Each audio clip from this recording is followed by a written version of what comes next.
Is there such a thing as the sophomore jinx in racing? Many times over the past years, when a driver wins Rookie of the Year, the following year hasn't been too good for them. Well, going into the 1992 season, you could not have made Bobby Hamilton believe that there is a sophomore jinx. But if you talk to him now, he might think that there is.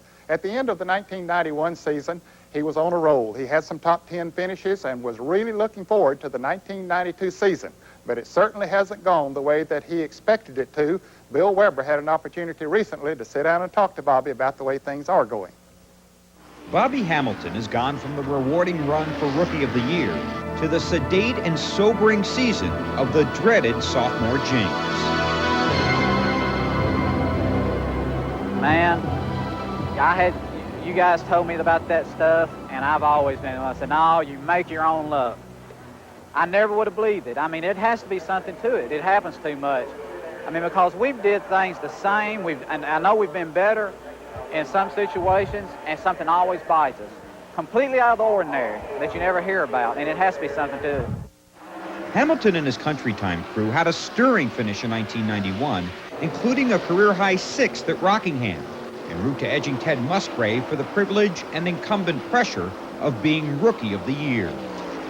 Yeah, I think it did, but I don't think it was the Rookie of the Year honor. I think it was just the way we run. You know, the last 10 or 12 races of last season, we qualified up front and run up front, and then we can't hit our tails both hands this year. And that's where the pressure comes from, because we're supposed to be better than what we are. We are better. It's just that little mesh we hadn't, found it yet, and that's where the pressure comes from. 1992 has been a gauntlet of gremlins for the Country Time team. Whether Ford, Chevy, or Rolls, the combination of hard luck and hard hits has left this talented team 27th in points.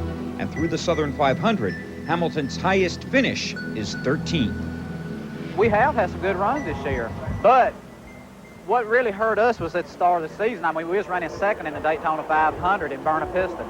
Side glass blowed out of it and it upset the car and it burned a piston.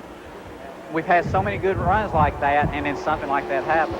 So in the back of our mind, we said we've run good, but we keep forgetting the did not finishes, so that's what's really hurt us.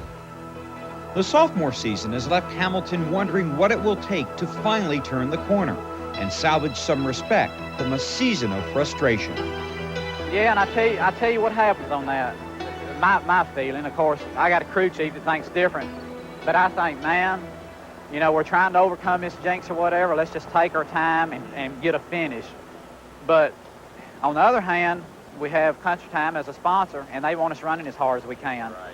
And in the process of doing that, you're jeopardizing getting in trouble, wrecking, or breaking something on the car or whatever.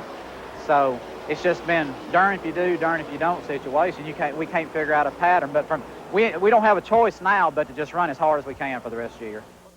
Bobby credits his crew for the success of his rookie season and is quick to point out the crew has worked even harder in 1992. But time, talent, and teamwork have been no match for the jinx. The most disappointing thing I had to happen to me this year was when I run a Chevrolet in a Pepsi 400, and that last caution I come from, well, the last caution was me, but the caution before that, I come from like 15th to 6th. I was running 3/10 quicker than Ernie was, and I couldn't even use the race car because I was hung up in traffic. I don't know if I could have won that race, but I radioed him. I said, you tell that 22 car that I'm coming, and me or him, one's going to win this race, So I don't know what I could have done when I got there, but that was really a disappointment because except for Talladega last year when we run so strong, when they had that big crash, that was really about the only race that I really felt like we was in winning form. It was a big letdown. Making the move to Winston Cup was a dream come true for Bobby Hamilton, but now he admits he may have moved into the fast lane too fast. If I had it to do over again, I should have stayed in Busch Grand National 2 more years. I really think so. But when the opportunity comes, people grab at it because there's so many good race car drivers in the country that never get the opportunity. I mean, who knows how many Dale Earnhardts are driving a Pepsi truck somewhere. You see what I mean? And when the opportunity comes, I jump. I think I'll be good at this. I'm working towards that. I know I'll be good at it. But I think if I'd had a couple more years in Busch and learned how to win races, even though I run competitive and I want to race, I think it would have helped a lot right now. Well, certainly changing brands of cars from General Motors to Ford has made their task a lot harder, but maybe it'll pay off down the road for them.